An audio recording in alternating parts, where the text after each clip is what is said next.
നമസ്കാരം, ഞാൻ ഡോക്ടർ വിഷ്ണു ആർ.എസ്. ഞാൻ തിരുവനന്തപുരം പട്ടം SUT ഹോസ്പിറ്റലിലെ കൺസൾട്ടൻറ്റ് നെഫ്രോളജിസ്റ്റാണ്. വൃക്കരോഗ വിദഗ്ധനാണ്.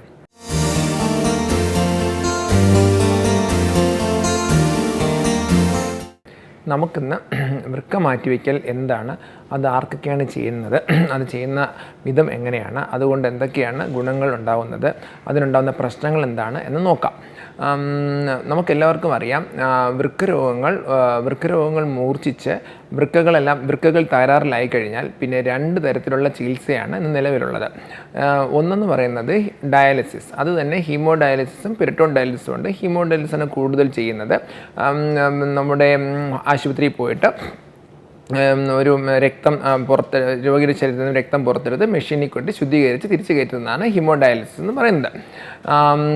രണ്ടാമത് എന്ന് പറയുന്നത് ഈ അസുഖത്തിനുള്ള ചികിത്സ എന്ന് പറയുന്നത് വൃക്ക മാറ്റിവെക്കലാണ്. ഇതിൽ 60 വയസ്സ്, സാധാരണഗതിയിൽ 60 വയസ്സിന് മുകളിലുള്ളവർക്കൊക്കെ ഡയാലിസിസ് മതിയാകും. അതിലും വൃക്ക മാറ്റിവെക്കൽ താല്പര്യമുള്ളവർക്ക് ചെയ്യാം. പക്ഷേ 60 വയസ്സിന് താഴെയുള്ളവരുടെയൊക്കെ ജീവിതദൈർഘ്യം വളരെയധികം ഉള്ളതുകൊണ്ട് അവരിൽ ഡയാലിസിസിനേക്കാളും വൃക്ക മാറ്റിവെക്കലാണ് അഭികാമ്യമായിട്ടുള്ളത്. വൃക്ക മാറ്റിവെക്കൽ എന്താണ്? അതായത് ഒരു രോഗിക്ക് വൃക്കയ്ക്ക് അസുഖം വന്നിട്ട് വൃക്കകളെല്ലാം തകരാറിലായി, രോഗിക്ക് വൃക്ക പ്രവർത്തിക്കുന്നില്ല എന്ന് ആയിക്കഴിഞ്ഞാൽ രോഗിയുടെ ജീവൻ രക്ഷിക്കാൻ വേണ്ടി ഡയാലിസിലോട്ടാക്കും. പിന്നെ അതിനുശേഷം ആ രോഗിക്ക് വൃക്ക മാറ്റിവെക്കുന്നതിനെ പറ്റി ആലോചിക്കും. വൃക്ക മാറ്റിവെക്കലെന്ന് പറയുന്നത് വേറൊരു മനുഷ്യ ശരീരത്തിൽ നിന്നും ഒരു വൃക്ക എടുത്ത് ഈ രോഗിയുടെ ശരീരത്തിൽ ഘടിപ്പിക്കുന്നതാണ്. അത് കൂടുതലും നമ്മുടെ ഇവിടെ നടന്നു വരുന്നത് ലൈവ് കിഡ്നി ഡൊണേഷനാണ്. അതായത് ഈ രോഗിയുടെ ബന്ധുക്കളോ സുഹൃത്തുക്കളോ കിഡ്നി കൊടുക്കാൻ മുന്നോട്ട് വരികയും അവരിൽ നിന്നും കിഡ്നി എടുത്ത് രോഗിയുടെ ശരീരത്തിൽ വയ്ക്കുകയാണ് ചെയ്യുന്നത്. പിന്നെ ഉള്ളത് കടാവർ കിഡ്നി ഡൊണേഷൻ എന്ന് പറയും. അതായത് ആക്സിഡൻറ്റിലൊക്കെ ബ്രെയിൻ ഡെത്ത് ആവുന്ന പേഷ്യൻസിൽ നിന്ന് കിഡ്നി എടുത്ത് ഗവൺമെൻറ്റിൻ്റെ രജിസ്ട്രി വഴി അതിൽ സീനിയോറിറ്റി ഉള്ളവർക്ക് വയ്ക്കുന്നതാണ് കടാവർ ലിസ്റ്റ് എന്ന് പറയുന്നത്. ഇനി എങ്ങനെയാണ് ഈ കിഡ്നി മാറ്റിവെക്കൽ ചെയ്യുന്നത്?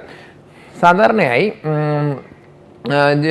നമ്മുടെ ലൈവ് കിഡ്നി ഡൊണേഷൻ, അതായത് ജീവനുള്ള ആൾക്കാരിൽ നിന്നും തന്നെ കിഡ്നി കൊടുക്കുന്നതിൽ ചെയ്യുന്നതെന്ന് പറയുന്നത്, നമുക്ക് പലപ്പോഴും സംശയം തോന്നും, ഈ ഉള്ള 2 കിഡ്നി മാറ്റി വെച്ച് അവിടെയാണോ വയ്ക്കുന്നത്? അങ്ങനെയല്ല. ഈ രോഗിയുടെ ഉള്ള 2 കിഡ്നി അവിടെ തന്നെ കാണും.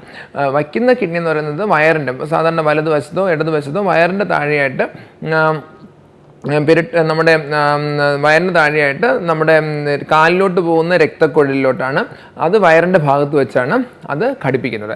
അവിടെ ആ കിഡ്നി ഇരിക്കുമ്പോഴത്തേക്കും നമ്മുടെ ശരീരത്തിൽ രക്തം മൊത്തം ആ കിഡ്നിയിലോട്ട് പോവുകയും അത് ഫിൽട്ടർ ചെയ്ത് അത് നമ്മുടെ വിഷവാതം ഫിൽട്ടർ ചെയ്ത് മൂത്രം ഉണ്ടാക്കുകയാണ് ചെയ്യുന്നത്. അപ്പം ഇതിൽ എങ്ങനെ ചെയ്യുന്നത് വയ്ക്കുകയാണെങ്കിൽ, ആദ്യമായിട്ട് ഇപ്പോൾ ഒരാൾക്ക് കിഡ്നി അസുഖം വന്നു, കിഡ്നി പ്രവർത്തിക്കുന്നില്ല, ഡയാലിസിലാകുന്നു. അപ്പോൾ അവർക്ക് കിഡ്നി കൊടുക്കണം. കിഡ്നി കൊടുക്കാൻ വേണ്ടിയിട്ട് ആദ്യം അവരുടെ ഏറ്റവും അടുത്ത ബന്ധുക്കൾ, ഫസ്റ്റ് ഡിഗ്രി റിലേറ്റീവ്സ് എന്ന് പറയും. അച്ഛൻ, അമ്മ, സഹോദരൻ, സഹോദരി, ഭാര്യ, മക്കൾ, ഇവരാണ് ഫസ്റ്റ് ഡിഗ്രി റിലേറ്റീവ്സ്. ഇവരിൽ ആർക്കെങ്കിലും ബ്ലഡ് ഗ്രൂപ്പ് മാച്ചിങ് ആണെന്നുണ്ടെങ്കിൽ, അവർക്കാർക്കും വേറെ അസുഖങ്ങളില്ല അവർക്ക് കൊടുക്കാം.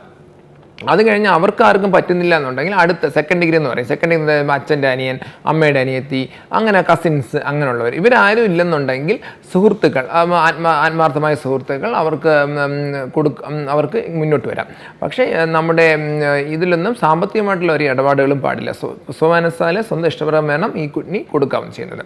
ഇങ്ങനെ ചെയ്യുമ്പോൾ ആദ്യം ചെയ്യുന്നത്, ഈ കൊടുക്കുന്ന ആളുടെ ടെസ്റ്റുകളൊക്കെ ചെയ്ത് നോക്കും. കൊടുക്കുന്ന ആൾക്ക് അസുഖമൊന്നുമില്ല, അയാളുടെ കിഡ്നിയിൽ നല്ല പ്രവർത്തിക്കുന്നുണ്ട്, അയാൾക്ക് ഷുഗർ ഇല്ല, അസുഖങ്ങളൊന്നും ഇല്ലെന്ന് കൊടുക്കുന്ന ആളുടെ കുറേ ടെസ്റ്റ് ചെയ്ത് അവരുടെ CT അതെല്ലാം എടുത്ത് അവരുടെ രക്തക്കൊള്ളിൽ എത്രയുണ്ട് അതെല്ലാം നോക്കി അവരുടെ ഫിറ്റ്, കുറേ ഡോക്ടർമാരുടെ നോക്കി അവർ ഫിറ്റാണെന്ന് പറയും. വാങ്ങിക്കുന്ന ആളുടെ കുറേ ടെസ്റ്റുകളൊക്കെ ചെയ്ത് അവർക്കും അസുഖങ്ങളൊന്നും ഇല്ല എന്ന് ഉറപ്പ് വരുത്തും. അതിനുശേഷം ഈ 2 പേരെയും ഒരേ സമയത്ത് ഓപ്പറേഷൻ തിയേറ്ററിലോട്ട് കയറ്റിയിട്ട് അടുത്തടുത്തുള്ള ഓപ്പറേഷൻ തിയേറ്ററിൽ ഓപ്പറേഷൻ ചെയ്ത് ഒരേ സമയത്ത് തന്നെ ഈ കൊടുക്കുന്ന ആളുടെ കിഡ്നി പുറത്തെടുത്ത് ആ കിഡ്നി കൊണ്ടുവന്ന് വാങ്ങിക്കുന്ന ആളുടെ ശരീരത്തിലോട്ട് വയറിനകത്ത് വെച്ച് കാലിലോട്ട് പോകുന്ന രക്തക്കുഴലിൻ്റെ വയറിലുള്ള ഭാഗത്ത് വെച്ച് തുന്നിച്ചേർത്ത് വയ്ക്കുകയാണ് ചെയ്യുന്നത്.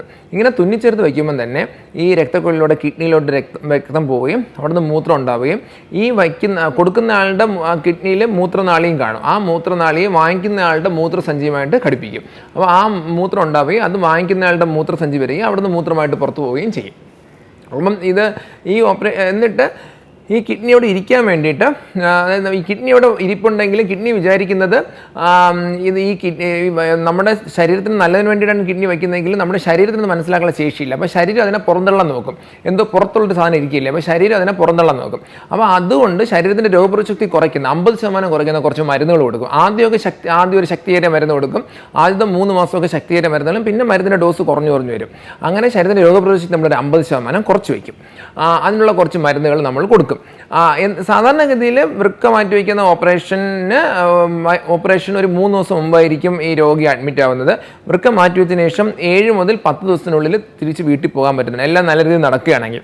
നടന്നു പോകുന്നതും രോഗി നടന്നാണ് പോകുന്നത്, രോഗിക്ക് ട്യൂബുകളോ അങ്ങനെ ഒന്നും കാണത്തില്ല. ഒരു വലിയ ഓപ്പറേഷൻ കഴിഞ്ഞതിൻ്റെ കാര്യങ്ങളൊന്നും